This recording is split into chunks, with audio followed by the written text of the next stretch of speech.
Welcome back sa aking YouTube channel para sa mga first time mo po lahat. Please click mo na yung Jeremy's TV.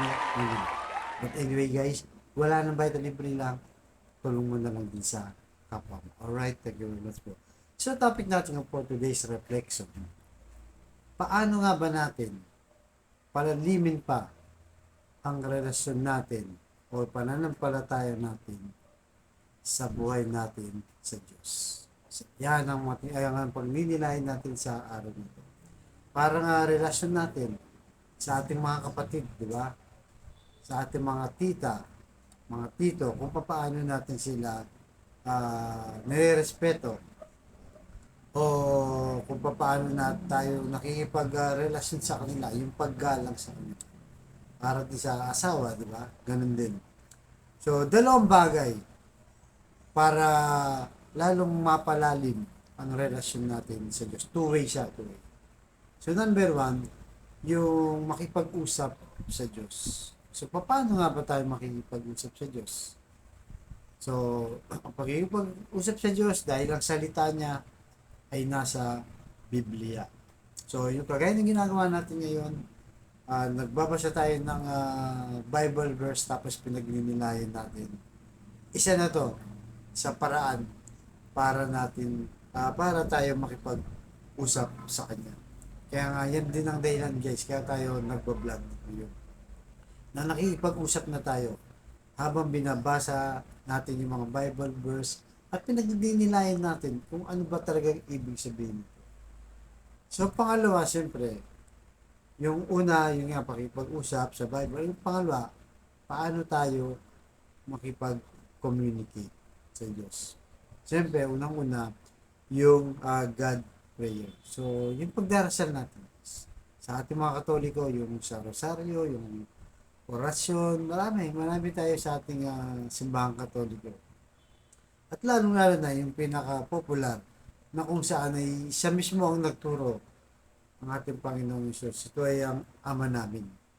Na kada na nagsisimba tayo, di ba? Naghahawak ng kamay, nakapikit, nakataas yung kamay mo, humingi ka ng tawad at grasya sa Diyos. So, yung unang part nito, Ama namin, nasa langit ka. So, yung pa lang guys, makikita natin, di ba? Na nasa langit siya. So, dahil nasa langit siya, siyempre, mas mataas yung uri ng respeto natin, paggalang, at siyempre, pagsamba sa Kanya. Hindi kasi lang ito basta Lords, bro, dudes, pare, tropa, yung mga ganun hindi eh. Diba? So, yung pinakamataas na uri ng pagsamba binibigay natin sa Kanya. Pinakamataas na uri ng pagkilala, pagpuri, pasasalamat ay sa Kanya lahat. Dahil unang-una, sa Kanya lahat tayo nanggaling. Lahat ng nakikita natin, even yung hinihinga natin ngayon, habang tayo ay nagninilay dito, sa Kanya lahat galing. Alam naman natin lahat yan. So, yung pangala yung sambahin ng ngalan mo. So, doon pa lang, di ba, powerful na guys. Powerful na yung sambahin ng ngalan mo. Siyempre, hindi siya ordinary. Hindi siya ordinaryong Diyos na kung saan lang, kung sino-sino lang hindi.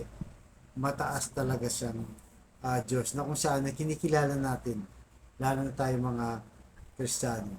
Kaya ayon sa chapter 1, verse 12, subalit sa lahat ng tumatanggap sa Kanya, sa mga sumasampalataya sa Kanya, sa pangalan niya, sila'y binigyan niya ng karapatang maging mga anak ng Diyos. Yun guys, pagka pala tinanggap natin siya at nanampalataya tayo sa Kanya, talagang binigyan na tayo ng karapatan na tawaging mga anak niya. So, di ba? Napaka-honor dyan, di ba? So, titingnan natin ang ating Diyos talagang umiiral yung pagiging God's love niya, yung pagmamahal niya. Biro mo, di ba? Diyos na siya. Nasa langit na siya. Hindi naman niya kailangan bumaba pa para iparamdam sa atin ang kanyang pagmamahal. Dahil mula sa ating mga ninuno, si Eva at Adan, kahit na nagkasala na sila, tuloy-tuloy pa rin ang pagmamahal hanggang sa panahon natin ngayon, modern time na. Kaya tanggapin natin ang ating Panginoon Jesus. Huwag tayong matakot yung basa pag sinabi niyo, mabagsik yan, takot yan, makapangyarihan. Hindi, huwag po natin tignan na ganyan. Kaya nga, pinadala niya ang kanyang bugtong na anak ng ating Panginoon Jesus para ipakita sa atin na literal na nakisama sa atin, nakisalamuha, naging tao, naramdaman niya yung feeling ng isang tao. Dahil siyempre, Diyos naman siya, di ba? Hindi naman sa tao. Kaya yung ginawa niya, dahil hindi naman natin deserve to, makasalanan na nga tayo, siya pa yung nagpaubaya at nagbigay ng pinakamagandang regalo ang ating Panginoon Jesus na sumisimbolo o naging simbolo natin bilang isang Kristiyano na sundin siya dahil sa yung Diyos na mula sa langit na bumaba na ating pinaniniwalaan. Kaya kagaya ng mga magulang natin guys, kung paano natin sila nire-respeto, di ba? Kung paano natin sila minamahal, kung paano tayo magpakita ng malasakit, pag-aaruga, pag-aalaga sa kanila, lalo na pag nasa senior na sila, higit pa dito. Diba? Dahil tayong lahat, even yung ating mga magulang, kapatid lahat, ay galing sa Diyos na binigyan lang ng pagkakataon na mabuhay dito sa mundo. Kaya sa kapatid natin nanonood sa akin vlog, diba? Na may matinding karamdaman, problema sa relasyon, at problema sa pinansyal. Sabayin mo ko sa napakasimpleng dasal. Kung kayo maniwala, kung kayo magtiwala, tanggapin mo lang at magkayo manampalataya sa ating Panginoon Jesus. Ano man ang iyong hiling sa kanyang pangalan, tsak yun ay kanyang pagkakala. So tayo pinanalangin, Lord, i-bless niyo po ang kapatid namin nanonood sa akin lang na may matinding karamdaman, problema sa kanyang puso at kung ano pa ang kanyang karamdaman. Stage 4 cancer na, bedridden na, may tanin na sa kanyang buhay. At kung ano pa mga karamdaman mo balot sa kanyang katawan. Huwag niyo po Lord na niyo mapagpagaling na ko.